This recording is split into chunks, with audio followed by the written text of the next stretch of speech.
Hello, everybody. We are back. It's 2025. I'm here on Julie's Jewels. I'm Mike Turner, here with none other than Julie Fingar herself. How you doing, Julie? I'm doing well. How are you, Mike? Good. It's end of summer, I know. and I can't believe it. we just had an AR-50 and way to cool. It feels like it was just last weekend. It does. It does. I can't believe how fast time has flown by, and we're in September. Yeah. So, what have you been doing all summer? You have a gap between your races where you can do personal coaching and different things, right? Yeah, actually, I took some time off, which was nice. I went to Mm-hmm. Minnesota to see Nice. my niece and hang out with her for about a week and a half. Ah. And running wise, I ended up doing like a timed race event. I went to Southern I California to remember that run. one on the Yeah, canal. which kind of was in the hood, like you said, Yeah, but it was yeah. super fun. It was awesome. It's an And out and back, out right? and back, 10K loop, out 5K, back 5K. So it was a 10K loop, but Asphalt. all asphalt. So it was really fun. I got to wear my super fast shoes and Uh-huh. feel like I was running really fast. But so I did the 6 hour event there. Wow. So this was in Long Beach, and the race director actually, her name's Yen, the nicest woman. She knows Norm Hmm. Klein, and back in the day, it was a USATF event. So if you're part of the USA Track and Field Grand Prix, Mm-hmm. there's some extra prizes and things that Mm. go along with it. But yeah, it was really fun. And then a couple weeks after that, myself and Chris O'Connor, our art designer, one Mm-hmm. and only, we went to kind of the Richmond area to do Sam Fiadonka's Brazen Racing's Mm. Dirty Dozen. Wow. It was so cool. We did a 12-hour relay team. So you could do a 3 hour, a 6 hour, a 12-hour solo or a team, like two-person teams, Okay. three-person teams. Chris and I did a two-person team. Um, we were the donut dashers. We both like will run for cinnamon rolls forever. And yeah, so it was like a 5K loop, and you just switch off whenever you want. Blah blah blah. There was a lot of people there doing teams and solo.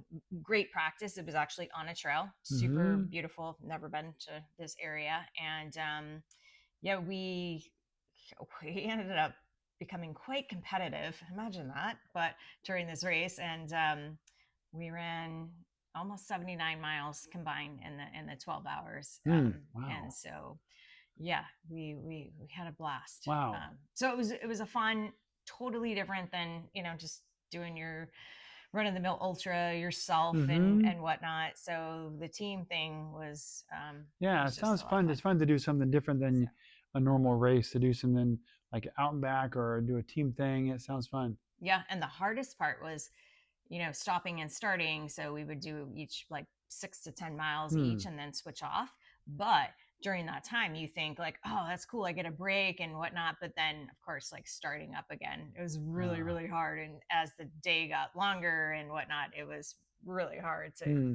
keep the wheels going. And Huh. yeah, Yeah, it has its own challenges, huh?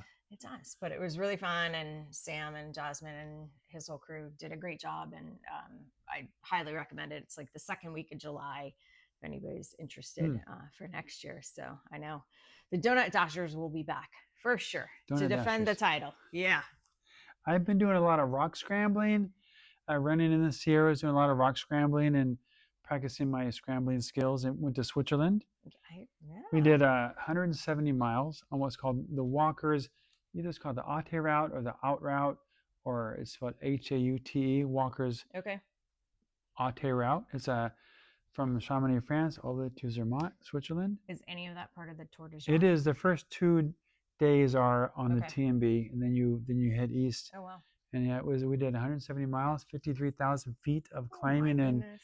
13 days, and a lot That's of good awesome. food, a lot of good food. That sounds It was fun. it was So awesome. we're Yeah, going to do the Tour de Jean next year, yeah, maybe? yeah, Or, yeah. Good plan. yeah. So, Yeah.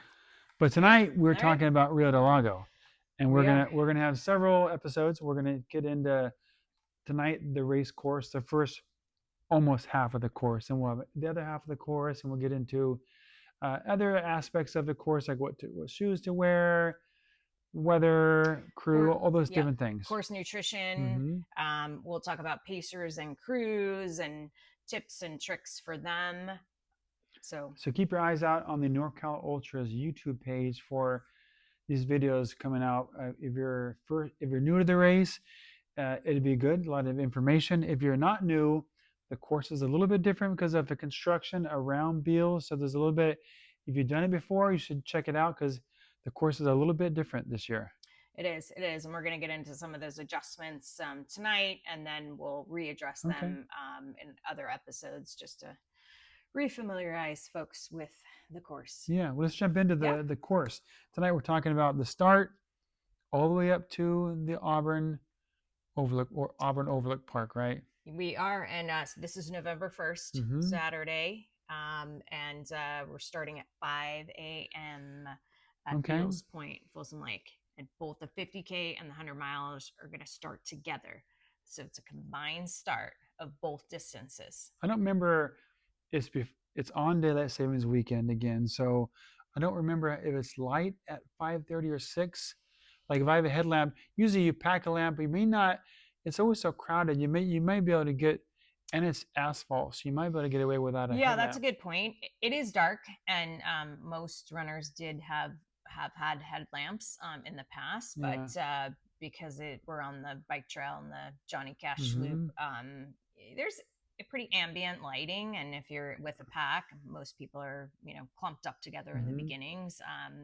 You don't need anything super high lumens or what have you, so just your basic light is going to get you through, or buddy up with somebody and share their light. I guess we're jumping ahead, but the whole mile light plan is I would probably have a cheap headlamp with the 2 batteries that I would use in the morning, but that would not be my overnight light, which I have an overnight light. This is 13 hours of darkness in the 100 miler, so you need like an overnight light plan. It's more than just a headlamp. You have to have a thought out plan because it's a lot of darkness. Yeah, absolutely.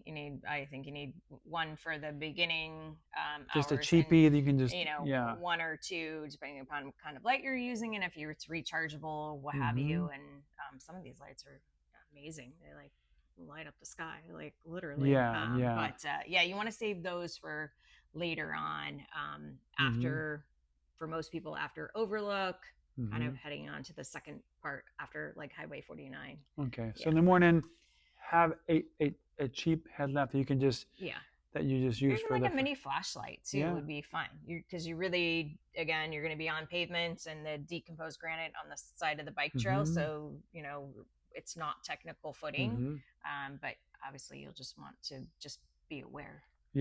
Okay, so we're starting at Beals Point. We are. Start at Beals Point. Again, both races are going to start together, 5 a.m. And we're going to we'll run the perimeter of the Beals Point Park. Okay. And then we'll head up, we call it the hill that you drive in on to come into the parking lot. And then we're going to take a left-hand turn and we'll be on the bike trail. And it has a low grade down into Folsom. It does. And so it's a really fast start to this race. So hence, again, and we'll talk about this in another episode, pacing plan and give some strategies and tactics how to not blow yourself out in the first 21 miles. And it is very easy to do. This is not the day to set your marathon PR, so to speak, in these first 21 miles and run really fast. You really need to be very controlled and disciplined about your pacing and not go out too hard. Otherwise, the rest of the race is going to come back to bite you. A couple of things before you race somebody, check their bib color, because you could be racing a 50K person and you're in the 100 miler, then you're wasting your time. Because they're gonna be hustling. 50Kers are probably gonna take off and lead the pack. So the bibs will be different colors. Once we have those too on a later episode, we'll show those, and so people can get a glimpse of what they look like before you get out there. So Rio was my first buckle, and I have it tonight.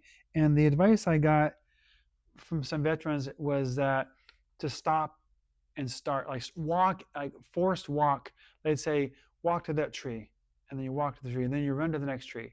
So having like a, I don't know, it could have been Karen Bonet or somebody else told me that good advice to forced walking during that first 22 miles. Yeah, I think that's a great idea. It sounds like Karen. She would Yeah, say that, but yeah. at least walking through the aid stations. Mm-hmm. So there'll be two on this first loop plus the Beal's aid station when you get back. But again, having some sort of controlled strategy Mm-hmm. as you traverse. So yeah, so once we hit the bike trail, it, like you said, it's a gradual descent, and then we are going to then get a nice little climb, get the heart rate up. Mm-hmm. We're gonna go up the, I call it the damn hill. What is it technically called, Mr. Engineer? The damn hill of the dike, I guess. You go up, Yeah, they call it a dike. They call them dikes. they call them dikes, and I call Yeah, them just hills, yeah, whatever. But yeah. you'll have a hill. It's about Okay. a mile, 1.2 Yeah, miles yeah. ascent. Mm-hmm. It's runnable, absolutely runnable. Yeah. But this might be a good idea to like take a break, like Mike Mm-hmm. said, and just kind of jog it, walk for 20 steps, jog Mm-hmm. 10, get in a rhythm, kind of counting back and forth till you get to the top. Yeah, good plan. Yep. And once you get to the top, you're gonna have a little descent off of that, and then we're going on the Johnny Cash. Yeah. Yeah. Nice. That'd be nice, huh? Yeah. Still paved. Still a paved all the way around. Yep, it's all paved. By this time, you'll probably be able to see the Johnny Cash trail is displayed on the bridge itself there. Yeah.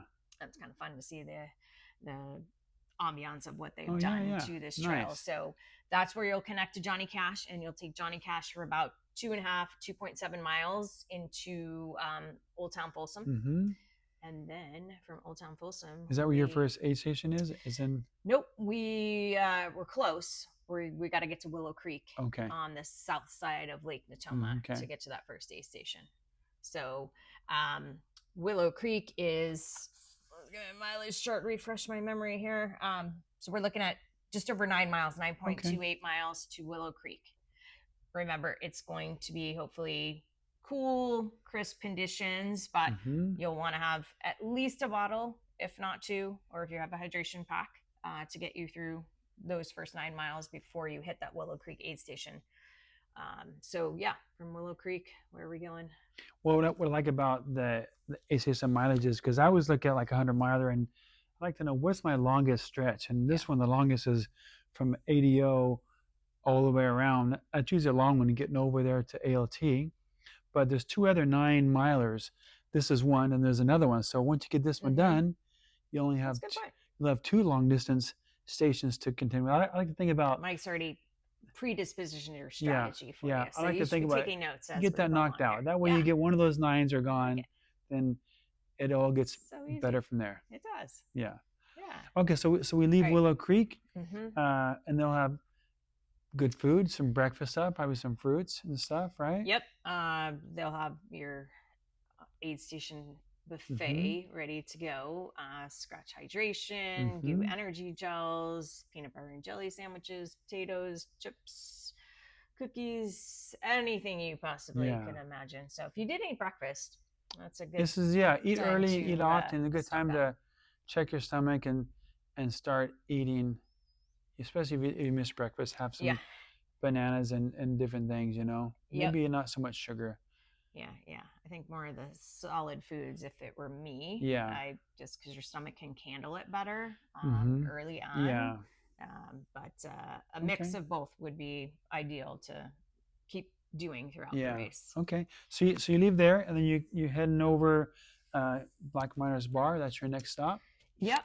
Before we get to Black Miners, from Willow, it's about 3 miles to what we call the Aquatic Center. Just as a landmark, if you want to know that. And then once you hit the Aquatic Center, that's where we are going to transition just for a short period of time to the trail, single track trail. So we'll take the Hazel Bluffs. Okay. The Bluff Trail. Okay. Yep. Straight up there. And that was recently improved, so it's wider. It is. And it's more even grade. It is. It's like a lot more runnable now. Yeah. It used to be kind of a V ditch. Yes. Yeah. And if it was raining, it used to be a big pile of mud to get through. So you'll be on the trail for about 2.5, 3 miles max. And once you come off the bluffs, you're going to hit what's called the Middle Ridge Trail. Yeah, and Super I cool. love that trail, Yeah. especially when the sun's coming up and you're on Middle Ridge and it kind of there's the weeds or whatever there, the grasses are there, and you kind of cruise around. It's just a really nice, it's a nice section. Yep. And this is a nice break to, Mm-hmm. take your pace back a little bit. You've got some climbs in there, nothing crazy, Mm-hmm. but just to work on that pacing strategy. And then from there, we're heading to Black Miners. And just before we get to Black Miners, we're going to rejoin the asphalt, the bike trail. Okay. So I think there's restrooms at Black Miners Bar. there are restrooms at Willow Creek too. Okay, so yeah, people need them. It's a good thing to know. And often, just after you leave Black Miners, there's another set of bathrooms on the bike trail as well. That's right, on the right. So yeah. Okay, good. We call them the really smelly bathrooms. But, yes, those are. If you gotta go, you gotta go. So. Yeah. Good. Okay, good. That sounds fun. And then you leave there, Black Miners Bar. You've had 2 aid stations, and you head back to Beal's Point. Yeah. So from Black Miners, now we've got just this like kind of cruel little ascent. Yeah. It's just a grindy. You can run it all, but again, this is a great time to again employ that strategy of kind of a hike, jog, and breaking that up instead of trying to just run the whole thing. And make your way back to Beal's Point. I tried it both ways. The first year I tried to be conservative. A couple years ago I ran it again, and I decided to I'm just going to, first 22, I'm just going to go as hard as I can just to see what people say. It is a bad idea. I heard it here. I got to the 50K and I just tanked it. It destroyed me. It was a bad idea. But I had to try. But not on my first one. First one I would take it easy. Yeah. First timers, but everybody. I mean, really, it'll pay dividends in the second half of the race. Yeah. Okay. So. Good. So we come back into Beal's. Once you come up that long asphalt, the grade comes back up to Beal's Point. Yep. So we'll make a right-hand turn. You'll hit the stop sign at the top of the hill back to Beal's Point. Make a right-hand turn, and you'll run the perimeter of the park around there to get to the aid station. Counterclockwise all the way. Yep. Because those 3 dikes that you see in that first part of the course are all under construction. They're gated off. So we're gonna loop around counterclockwise to the aid station, which it's where it normally is. Yes. If you've run this race before, it's in the same position as it has been. But leaving that aid station, we need to take you out a different route than in the past. Again, if you've done the race. If you haven't, you're all good. Just follow the orange ribbon, and we'll talk about the markings too in an episode later. And if the weather is dry, I would probably wear like a road shoe on the first 22 if the weather's decent because it's asphalt. If it was heavy rain on the bluffs, I may not want to, but you could wear a road shoe the first 22 miles if you wanted to. Yeah, I would absolutely wear a road shoe. That would be my pick. And a nice cushy. Yeah, and we talked last year about the Ultra, the Via. That's a great kind of in between shoe. Works for trails and works for road. Not heavy at all. A nice cush for that. So that's something to think about and to make sure that you've have that in your plan. What shoe that you're gonna wear. So if you wore a nice cushy road shoe the first 22. You could get back at 22 and put a trail shoe on. It'd be like mile 0. Your feet would really have been appreciated that. Yeah, asphalt I think, pounding. Changing at Beal's to a more specific trail shoe, and maybe changing your socks real quick there too. And these stops are not going to take you that long if you're very, if you're efficient with your planning and your tactics there. But it will save you, and it will give you minutes and maybe even hours on the second half to do that. So okay, so we at the aid station, mile 22, you've changed shoes, and we leave there. We continue counterclockwise on this little asphalt bike trail back to the entrance road. Yes. So once we're on the entrance road, you will be running past the park kiosk. You'll see that kiosk when you enter Beal's Point. You'll run past that, And then on the right hand side, it will be coned, it will be marked very distinguished, but on the right hand side there will be a turn to get on a single track trail. If you go too far and get to the signal light on Auburn Folsom there, you went a little too far. It's like 50 feet before it is. road. So you do need to be paying attention. Once you pass the park kiosk, that on your right hand side, you are going to see a right hand turn onto the single track trail. So and then and it's decomposed granite. It's like sandy, scuffy. So if you were wearing a road shoe, you probably could still wear a road shoe, I suppose. You know, I mean, you know, the next section of this trail that we're going to talk about is totally doable with a road shoe as well. But you know, most people feel a little more comfortable in a trail shoe, but this wouldn't be the trail to use a heavy Gore-Tex, you know, a very grippy kind of, you've done that and made that mistake recently before. Yes. So not recommended, not suggested. So you know, just something poppy, something runnable. We'll have Nick on from Ultra. Ultras has a lot of options for that kind there's so many new shoes that they have come out with. It's mind-boggling. So still the 50K are still with the 100 miler. They're all still together at Beal's Point, mile 22. They all leave together and they're all headed over to Granite Beach. A single track, kind of winds. It could be almost double. It's like it could be wide enough for two people sometimes, or it's narrow. It could be, you know, all the way over to Granite Beach. All the way to Granite Beach. And then at Granite Beach, this is where the 50Kers, you're going to turn around here. There'll be a sign that says 50K, turn around here. You'll run around the sign and you're going to retrace your steps back to Beal's Point, which will be your finish line. 100 milers, hopefully you're not wanting to turn around at that sign at that point. You will continue on from Granite Beach, get to what we call the Twin Rocks intersection, and then stay on the what's called the Pioneer Express Trail. And that is going to take us up to Horseshoe Bar, which will be the next aid station after Granite Beach.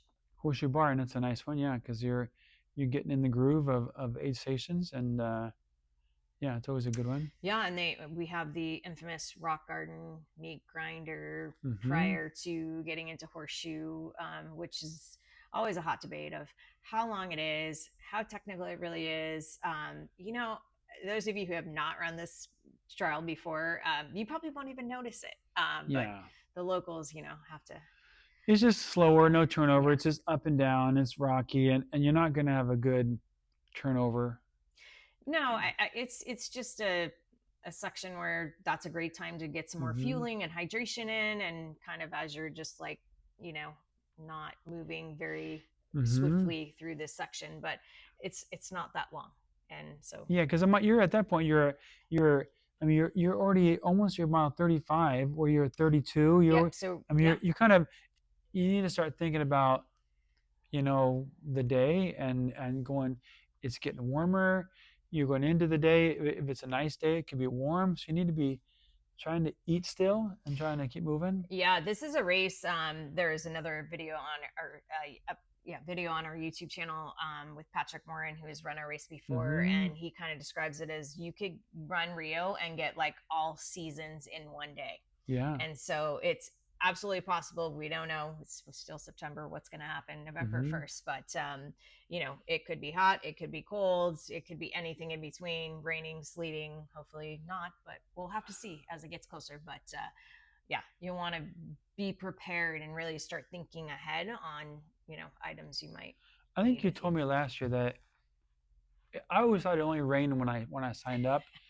Mike's not signed up this year, so you're going to be fine. But most years it rains some, or at least every other year it rains some. It does. So maybe you might have a year where it doesn't, but the next year it could be some. Mostly it's going to be some rain. Usually some rain. Every other year, I think. It is November, so. So okay, all right. We'll talk more about that as we get closer to and we know what's what. But so Horseshoe Bar. Horseshoe Bar. So you've got a full aid station there as well, and then from Horseshoe Bar you're going to be making your way to Rattlesnake Bar, and that aid station, just a few miles, right? It's like not Yeah. even 3 miles. I think it's a little bit less because we'll be using the horse equestrian lot at Rattlesnake Mm-hmm. Bar instead of the main boat Okay. launch parking Okay. lot.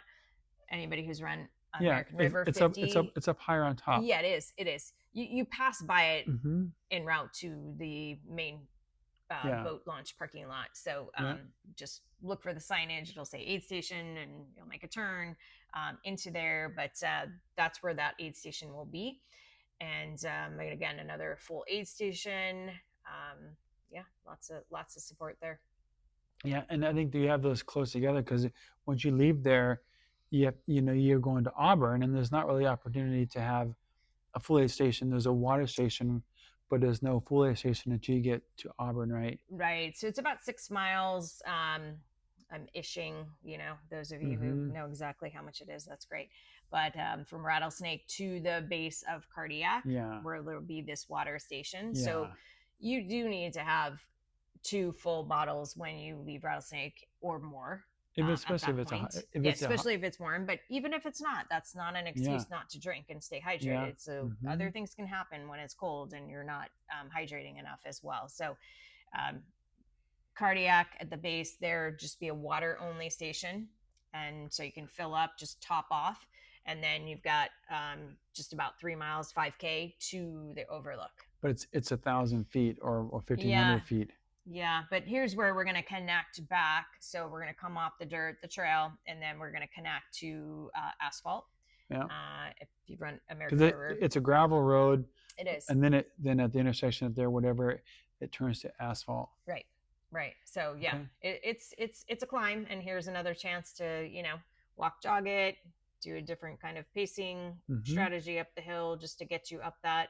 Would not recommend just running. Yeah, like but you could do a nice jog. I mean, you could do a slow jog. It might be kind of nice to break up your hips and have something different, Yeah, yeah, and this is a great section too to run the tangents. If you're a road runner, kind of have heard this term before, but it is it's very wide on these turns, and so if you can kind of take the shortest line, it's very difficult to take a tangent on a trail.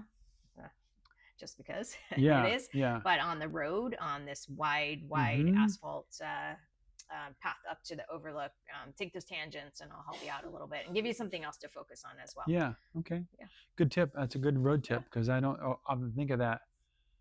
So, but good tip. Yeah. I mean, you're still going to finish. It's still the race. Yeah, but so, I like that strategy. Yeah. So, and you're still alert at this point, hopefully. So. Okay. So you're climbing up and you're heading up to Rattlesnake or up to Auburn. Yep. Auburn Overlook Park. Yep. We are at the Overlook. And so this is a very crew centric spectator zone. Lots of fun and fanfare going on here at the Overlook. Again, another full service. Your family can be there. They're all laying around on blankets. Everyone's hanging out. Yes. Yeah, there's it's so fun. This is a spot too where you're going to first maybe pick up a pacer. And we'll talk about pacers and crews again in another episode. But yeah, so the Overlook is kind of mile 44-ish, 45. A very kind of iconic spot on the course. Mentally, physically, because the whole second half is a different kind of race. It's like the break between Air 50 and how that feels and like wait and way to cool. There's like two different courses. Yeah, you're right. We'll have to come up with some fun names for because it's a different. It's going to get dark out there. It's going to rain if I'm running. Yeah, it's just like it's going to get cold. I came into cool one time and it was so cold. It had been raining. It was windy and yeah, you're going to be leaving and dropping into the canyon and as Mike said, and the course does in difficulty terms get more difficult at this point. So get to the Overlook safe and sound, feeling good. You don't have to be feeling great, but feeling good enough. And from there we're gonna talk about this next part of the course on our next episode. Okay, I love it. So that's the first 44 miles of 2025 Rio Del Lago. Ultra is still the shoe of choice. Yep, Ultra is our presenting sponsor and official footwear sponsor, and You can also see the mileage pace chart on our website, Okay. rio100mile.com. And we also have updated the course nutrition. Mm. So you can see every aid station what flavors of goo gels, what flavors of scratch Mm. hydration, scratch energy chews, Yeah.